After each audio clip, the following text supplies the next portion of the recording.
President Todd Dyken spoke to Kent State faculty and staff this afternoon, what he shared about Kent's economic impact. A massive earthquake has struck Turkey and affected the Kent State community, how faculty members are reacting and handling the situation. Downtown Kent is encouraging people to go out to eat during the month of February, how to participate and where you should dine out this month. And Netflix is cracking down on password sharing, the new rules and how it might affect you. All these stories and more as your Thursday edition of TV2 News starts right now.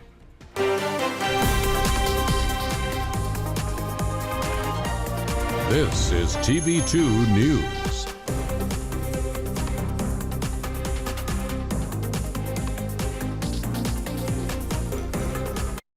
Thank you so much for joining us tonight. I'm Sydney Brown. And I'm Alexa Blakley.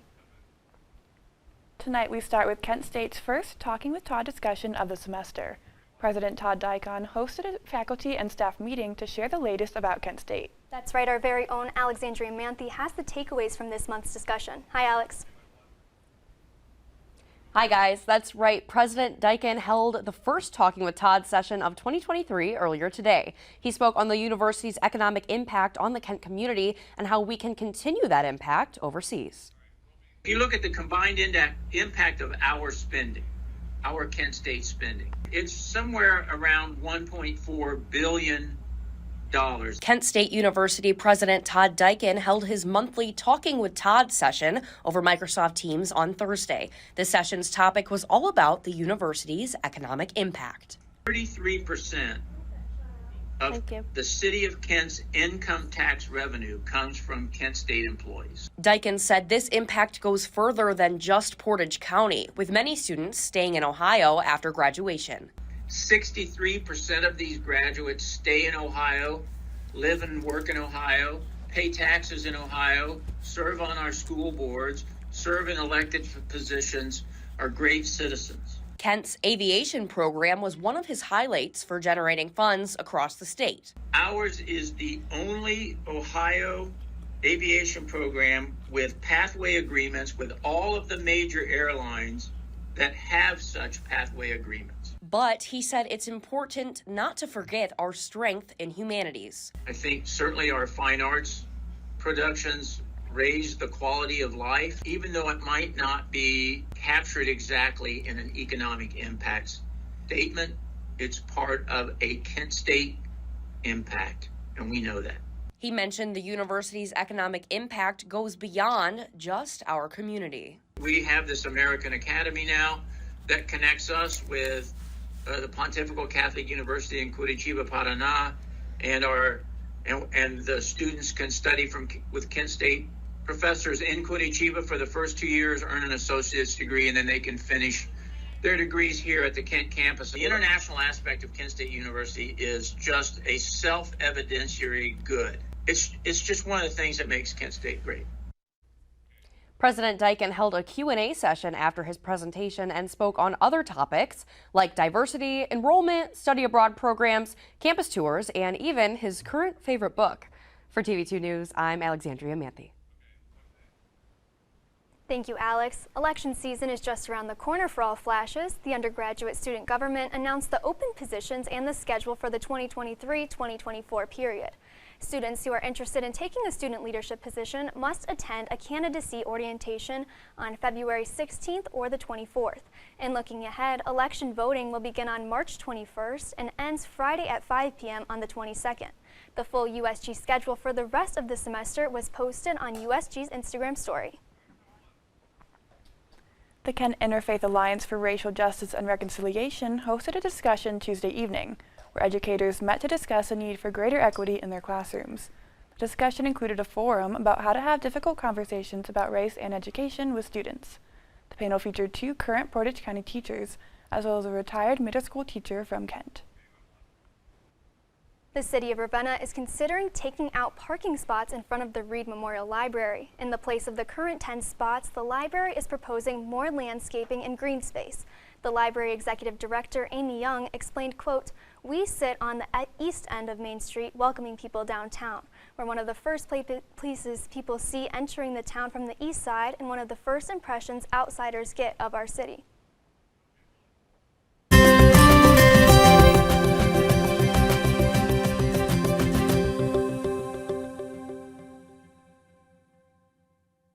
The National Weather Service has placed northern Ohio under a wind advisory. They're warned that strong wind gusts will begin today and continue into tomorrow.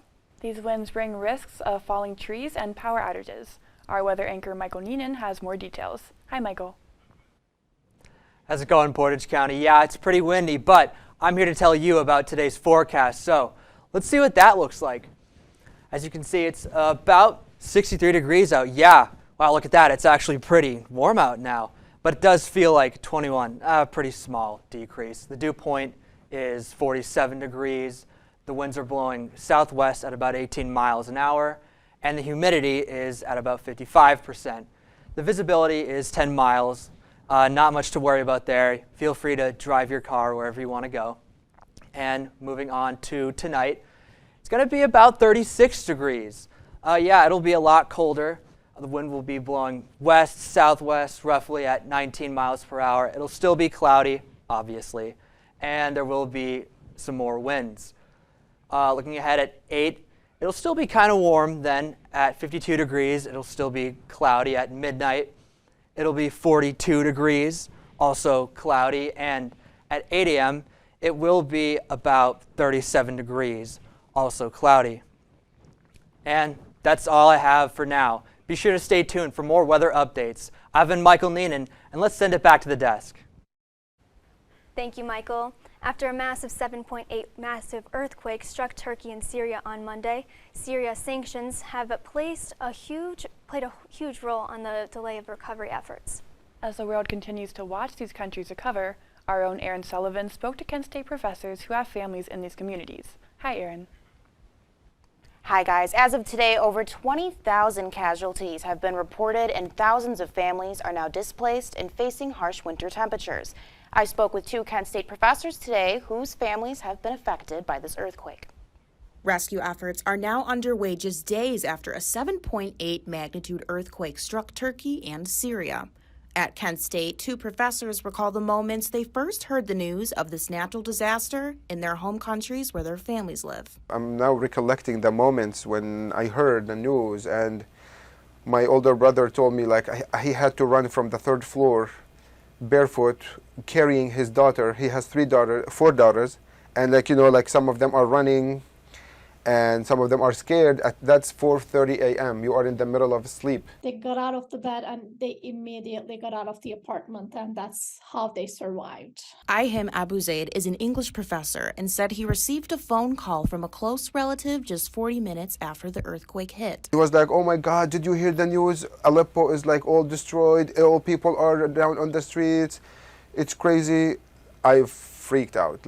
I could not fathom the depth of what was happening.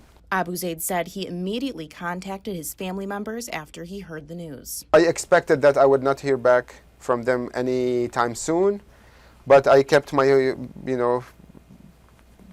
my hopes and my belief, that everybody will be fine. Yashim Kaptan, a communications professor, said her sister-in-law and brother were forced to relocate because their apartment collapsed. Right now they are in Ankara, and they are going to go to their hometown, which is also on the western part of Turkey. The same thing happened for Abu Zaid's family, who live in Syria. Some of my extended family members, their houses cracked, split walls, so unlivable now. Abu Zaid expressed his gratitude to the Kent State community for supporting him during this time. It was very heartwarming being approached by too many friends here from the Kent State community, from the Kent City community, and beyond. Now the world is watching as recovery efforts continue in both countries. Reporting for TV2 News, I'm Erin Sullivan. Thanks, Erin. A reporter was arrested Wednesday during a news conference held by Governor Mike DeWine.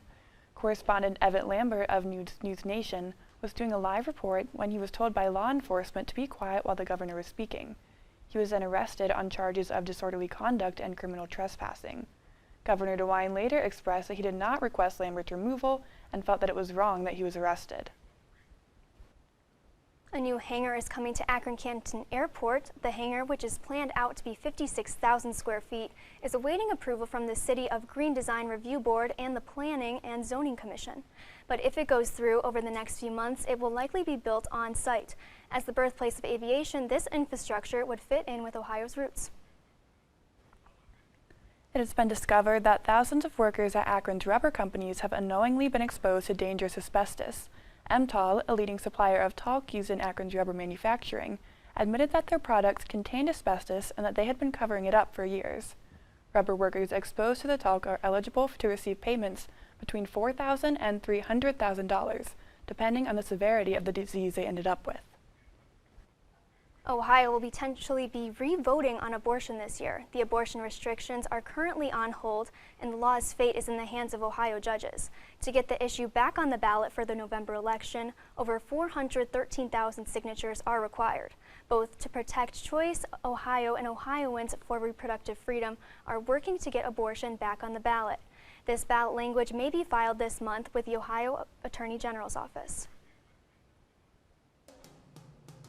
Downtown Kent is engaging with the community with a bingo challenge at various restaurants. Find out how and where to participate this month. And investigations of the Chinese spy balloon continue, what the FBI is doing after it was stopped and what they found out so far. Tomorrow's news leaders. Today's top stories. From an award-winning student newsroom. This is TV2 News, truly Portage County. Welcome back. Downtown Kent is hosting food bingo for the month of February. And our reporter Abby Forbes spoke to local restaurants about the ongoing event itself. Hi, Abby. Hey guys, yeah, I took a bit of a food tour downtown, all while playing bingo. I tried a variety of places and got a taste of downtown Kent. For the month of February, Main Street Kent is hosting a Foodie February Bingo, where you can go to your favorite restaurants downtown and check off your bingo card. The card works as any other bingo card, and any bingos are acceptable, whether that be diagonal, up and down, straight across. And for each bingo on your card, you'll be entered in a drawing for a $25 Kent card. Multiple bingos do count as multiple entries. We're at our first stop for our bingo today at Cleveland Bagel. We just got stamped, and I got a cinnamon cranberry bagel with brie honey walnut cream cheese. The drawing will happen on March 3rd, and there will be $20, $25 Kent gift cards given away. But if you manage to get all the squares stamped on your bingo card, then you'll be entered to win a $250 Kent gift card. I am at stop number 2 on my bingo card at Bent Tree, and I just ordered a cherry mocha from their seasonal menu. To submit your bingo, you just need to snap a picture of your card and email it to info@mainstreetkent.org by February 28th. I'm at the 3rd place on my bingo card, Panini's, and I just got some crispy pickle chips. And for my main course at Panini's, I got a small garden salad. Businesses participating in the bingo expressed the importance events like this have on building community. I think all the business owners should be working together to make this, this whole strip of town just exciting and bring more people in. I'm at the 4th stop on my bingo card at Belleria, and I just got the homemade bruschetta as an appetizer, so I'm gonna take a little bite. For my main course at Belleria, I have gotten a margarita pizza, personal size, so I'm gonna take a little slice here. And the competition is already heating up in this bingo game. A couple people at the bar have had their bingo stamps. They've been already everywhere else. Well, as you can see, I still have some spaces to check off on my bingo card before the month is over. If you're interested in playing, you can stop by any participating business and pick up a bingo card. Reporting for TV2 News, I'm Abby Forbes. Thanks, Abby. Chick-fil-A is spreading its wings by expanding its menu this year. The popular chain is testing out a brand new chicken sandwich that has no chicken. People will be able to get the first ever Chick-fil-A cauliflower sandwich for a limited time. However, the sandwich is not vegan because it uses milk and eggs. The promotion will only be offered in Denver, Colorado, Charleston, South Carolina, and the Greensboro Triad region in North Carolina. And Purina is voluntarily recalling some of its prescription dog food because of potentially elevated levels of vitamin D. Purina received 2 reports of dogs with signs of vitamin D toxicity after eating the food, but once they stopped consuming it, they recovered. While vitamin D is an essential nutrient for dogs, they ingest too much, it can cause vomiting, loss of appetite, increased thirst, increased urination, and kidney dysfunction. The Center for Disease Control and Prevention has added COVID-19 vaccinations to its immunization schedule for people of all ages. The CDC recommended different vaccination timelines for children and for adults. The schedule does not mandate vaccines for schools or workplaces, but acts as a formal medical recommendation.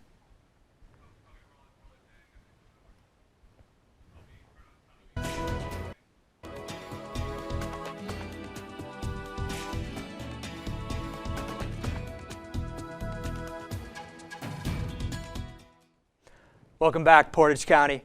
It's time we see what the forecast looks like this week, so let's just jump right into it. Of course, in Lima, it's about 51 degrees as we look around the state. Dayton, it's 59 degrees. Cincinnati, 61. It's actually pretty warm in Columbus right now. We got 71 degrees. And in Athens, as we look eastward, 73 degrees. Wow, it's really warm in the middle of February. Wow. Steubenville, once again, even though it's a little more up north and east, 71 degrees. In Akron, 69. Yeah, warm day all over Ohio. But let's zoom into northeast Ohio. In Sandusky, it's 61. In Mansfield, it's 66. In Worcester, it's 67. Cleveland is 69 degrees. Canton is 68. Kent, also 68. And Youngstown, 68. All 68s around here. And Ashtabula is 66 on the lake. Now, let's move into the 7-day forecast. Tomorrow on Friday, it's supposed to be 40, but at night it'll be about 25. It'll be fairly cloudy, just like today. Over the weekend, it's going to be a little cloudy, some sun on Saturday. It'll be 41, but with a low of 26. On Sunday, it'll be 50, but a low of 28. And the rest of the week, you will see some more sun, but rain at the end. And that's all I've got for today. Be sure to enjoy this brisk weather while you can. I've been Michael Neenan, and stay safe, Portage County. Thanks, Michael. Federal justices are considering adopting a code of ethics after last year's leak of the decision to overturn Roe v. Wade. In a controversy involving Justice Clarence Thomas, the Supreme Court of the United States is being pressured to incorporate a code of ethics. Thomas faced alleged ballot fraud when the Supreme Court ruled on the 2020 presidential election. Later, it was revealed that Thomas's wife had been working with people to challenge Joe Biden's victory. Jeannie Thomas stressed that her work is separate from her husband's, but it did raise the issue of conflict of interest. The Senate Commerce Committee is investigating the scheduling issues that caused Southwest Airlines to cancel 16,000 flights in late December. The cancellation stranded almost 2 million passengers at airports across the nation. Southwest COO and the president of its pilot association will testify to the committee Thursday and are expected to introduce new evidence into the investigation. I want to sincerely and humbly apologize to those impacted by the disruption. It caused a tremendous amount of anguish, inconvenience, and missed opportunities for our customers and our employees during a time of year when people want to gather with their families and avoid stressful situations. We understand that for many, this is perhaps the most important trip they take all year. And House Oversight Chairman James Comer has sent a request to President Joe Biden's son, Hunter Biden, as well as the president's brother, James Biden, for documents related to foreign business dealings. Comer claimed that they are, quote, key witnesses in investigation of Joe Biden's involvement in his family's international and domestic business schemes. His requests follow requests for information from the Treasury Department about the family's financial transactions. The Chinese spy balloon continues to be investigated by the FBI. Officials say the balloon flew over more than 40 countries across 5 continents before U.S. jets shot it down on Saturday. Officials say the balloon was part of a fleet that China developed to conduct surveillance operations, but they say that they are able to prevent the balloon from intercepting U.S. communications. Clear violation of our sovereignty and international law. The Biden-Harris administration responded swiftly to protect Americans and safeguard against the balloon's collection of sensitive information. North Korea showed off its collection of advanced intercontinental ballistic missiles in a military parade Wednesday night. A total of 11 ICBMs, along with the mock-up of a new, easier-to-launch ICBM, were shown at the parade. Leader Kim Jong-un did not give a speech at the event, but his wife and daughter were present, causing some people to speculate that he is beginning to prepare his daughter for a succession. More than 200 political prisoners from Nicaragua have been transferred to the U.S. this morning. The prisoners included political and business leaders, journalists, and students who were found guilty of treason and charged with serious crimes. Many of the arrests stemmed from events leading up to the 2021 election against current Nicaraguan President Daniel Ortega. The U.S. is now providing them with medical and legal support, according to the Secretary of State, Tony Blinken. The Biden administration has proposed a new policy to try to stem the flow of migrants entering the country from the southern border. According to two Homeland Security officials, non-Mexican migrants could be deported to Mexico because of strained U.S. relations with their actual home countries. This new proposal comes as the Trump administration's deportation policy is potentially expiring soon. Disney fans rejoice. Two beloved Disney franchises may be getting new sequels. The NBA trade deadline did not disappoint today as big stars are on the move. More on that next. And now, your TV2 Sports Report.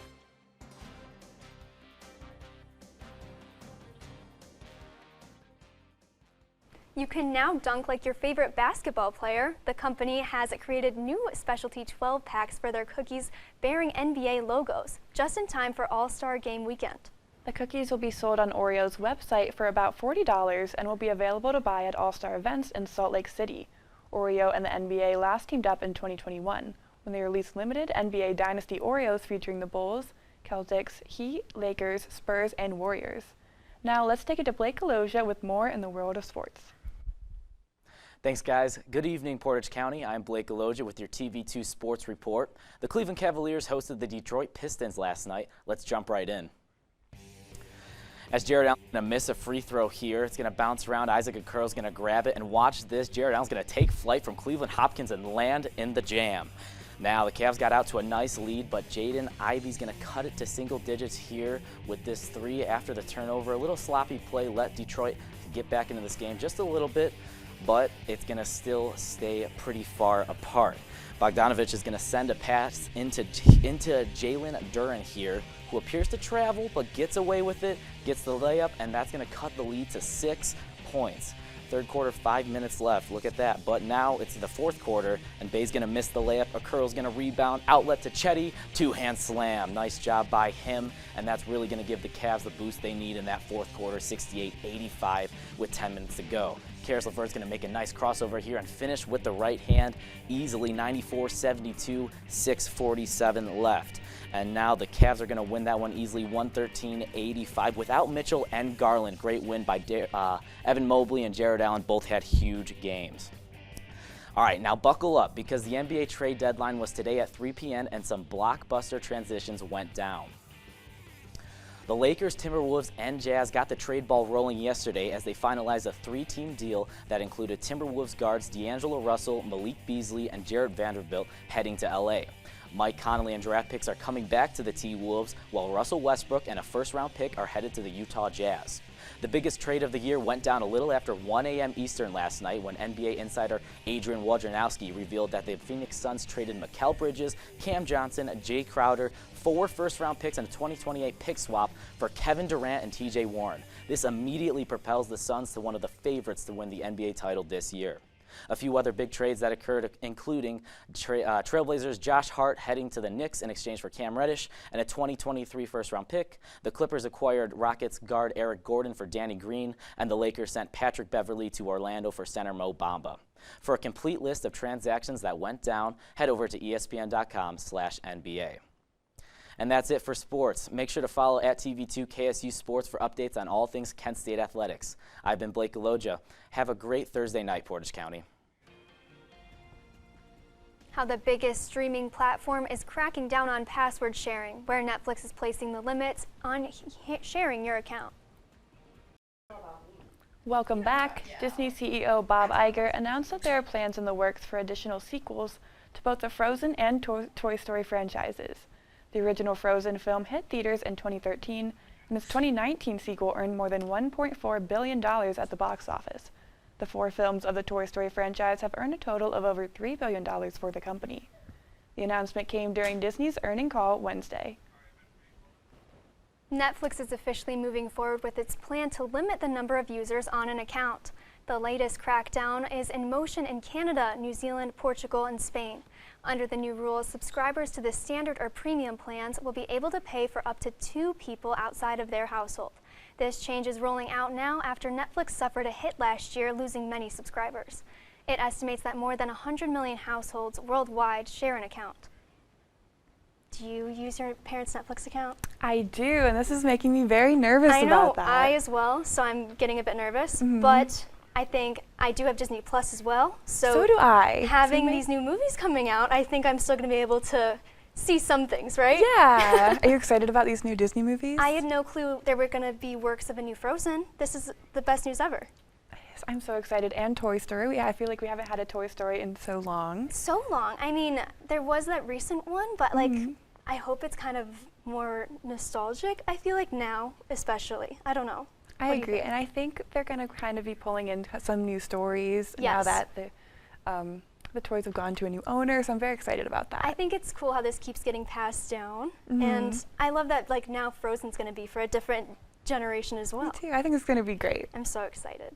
But this is all the time that we have for you today. Thank you so much for joining us. For updates on all these stories and more, visit our website at KentWired.com and follow us on all of our social media platforms at KentWired. I'm Alexa Blakley. And I've been Sydney Brown. Have a great night, Portage County.